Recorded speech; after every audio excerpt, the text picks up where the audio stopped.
আল্লাহ তাদের সকলকে শহীদ হিসাবে কবুল করুন। যারা আহত পঙ্গু হয়েছে তাদের জন্য দোয়া করে আল্লাহ তাআলা তাদেরকে সুস্থতার নিয়ামত দান করুন। ঢাকা মেডিকেলে 7 তারিখ আমরা গিয়েছিলাম আহতদেরকে দেখতে। হাত কাটা, পা কাটা, চোখ নেই। বিছানার পাশে দাঁড়িয়ে বিছানায় বসে জিজ্ঞাসা করেছিলাম কেমন লাগে, বলে যে ভালো লাগে। আমাকে আহত অবস্থায় রক্ত ঝরছে, চোখ নাই, তুমি দেখো না, তাও তোমার ভালো লাগে। কেন তোমার ভালো লাগে? বলে যে কারণে লড়াই করেছিলাম সেই লড়াইয়ে বিজয়ী হয়েছে তাই ভালো লাগে। কি কারণ ছিল? বলে যে দেশকে স্বাধীন করার জন্য লড়াই করেছে। আল্লাহু আকবার। তাহলে 71-এ কি হয়েছিল? হ্যাঁ, 71-এ একটা স্বাধীনতা এসেছিল, এই জাতি এনেছিল, কিন্তু স্বাধীনতার মর্মভূমি ডুকরে ডুকরে ডুকরে কেঁদেছে। স্বাধীনতার ফসল বাংলাদেশের জনগণের পকেটে এবং ঘরে উঠেনি।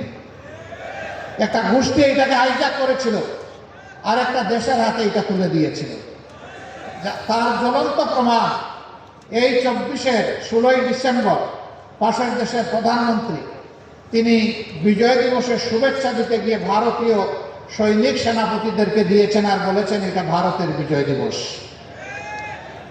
যারা স্বাধীনতার চেতনার কথা বলেন, বেশি বেশি বলেন, তারা এখন চুপ কেন? তাইলে কি আপনারা এটাকে বাংলাদেশের বিজয় স্বীকার করছেন না? আর যদি বিজয় স্বীকার করে থাকেন তাহলে প্রতিবাদ করেননি কেন?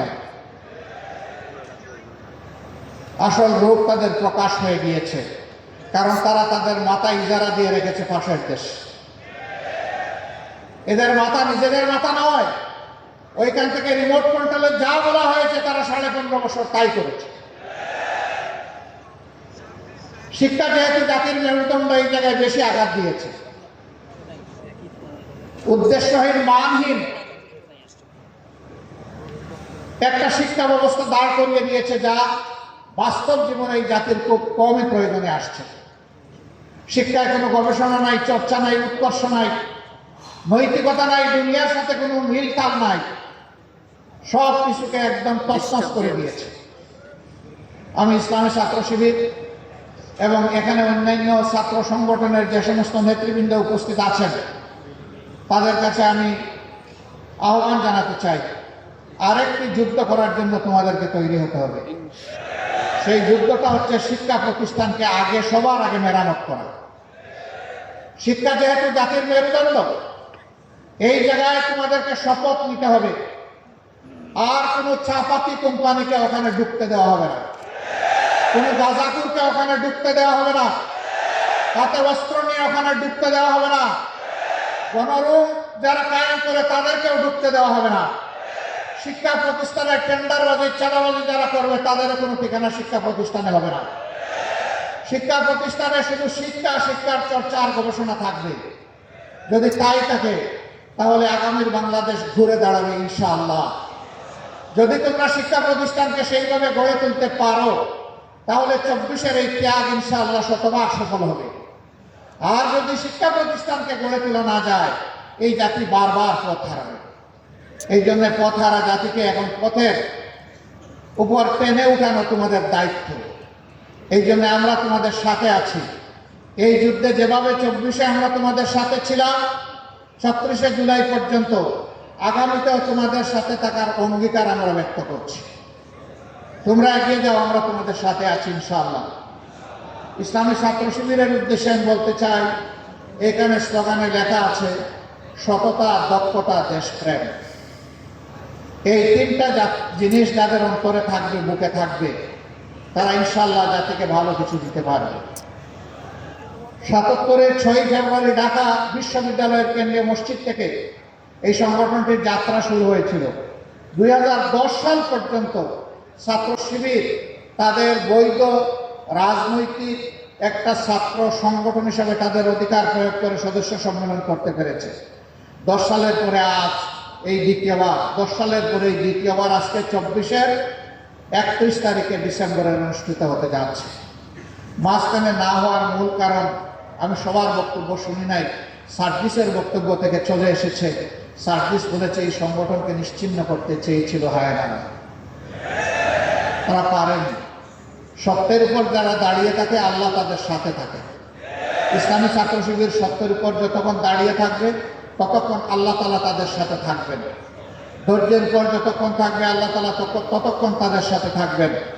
ছাত্র শিবির তোমাদেরকে আজকে মূল দায়িত্ব নিতে হবে প্রতিষ্ঠিত ছাত্র সংগঠন হিসাবে।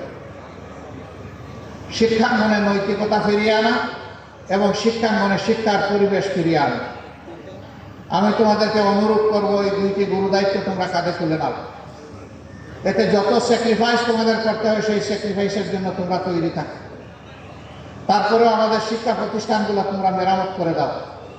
হ্যাঁ, এই কাজ তোমাদের একার নয় এবং একা পারবেও না। এই কাজের জন্য যারা আগ্রহী, সত্যি যাদের মনে সততা থাকবে, যাদের সেই দক্ষতা আছে এবং দেশপ্রেমের ব্যাপারে যারা আকস্মিক, তোমরা সবাই মিলেমিশে হাতে হাত ধরে এই কাজটি করবে। এটা তোমাদের প্রতি আমাদের অনুরোধ। এইখানেই তোমাদের ঐক্য হবে এই তিনটা স্লোগানের ভিত্তিতে সকলের সাথে। যারাই এগিয়ে আসবে তাদেরকে বুকে আলিঙ্গন করে পরস্পরকে জড়িয়ে ধরে তোমরা সামনের দিকে এগিয়ে যাও। তোমাদের হাতেই আগামীর বাংলাদেশ শোভা পাবে ইনশাআল্লাহ। আমরা সেই যুবকদের হাতে বাংলাদেশ দেখার জন্য অপেক্ষায় আছি। ইসলামী ছাত্র শিবিরের এই অভিযাত্রায় এ পর্যন্ত যারা শাহাদত বরণ করেছে, আল্লাহ তাআলার দরবারে দোয়া করি আল্লাহ তাদেরকে তার মাবরুর বান্দা হিসেবে কবুল করবে। তাদের প্রতি আজীবন যাতে ইসলামী ছাত্র শিবির এবং আমরা সবাই শ্রদ্ধা জ্ঞাপন করতে পারি, আল্লাহ আমাদেরকে সেই দায়িত্ববোধ দান করবে। তাদের পরিবারগুলোকে আমরা যাতে শ্রদ্ধার সাথে ধারণ করতে পারি সেই শক্তি আল্লাহ আমাদেরকে দান করবে। আহত পঙ্গু যারা হয়েছে তাদের প্রতি আমরা গভীর কৃতজ্ঞতা জ্ঞাপন করছি। ছাত্র শিবির ছাড়াও বাংলাদেশের স্বাধীনতার পর যাদের উপরেই বিভিন্ন সময় হায়নারা ঝাঁপিয়ে পড়েছে, ফ্যাসিস্ট শক্তিগুলো ঝাঁপিয়ে পড়েছে, তাদের সকলের প্রতি আমরা গভীর সহানুভূতি প্রকাশ করছি। আল্লাহ তাআলার দরবারে দোয়া করি, হে রাব্বুল আলামিন, প্রিয় দেশটা ছোট্ট একটি দেশ, বিপুল সংখ্যক মানুষের দেশ।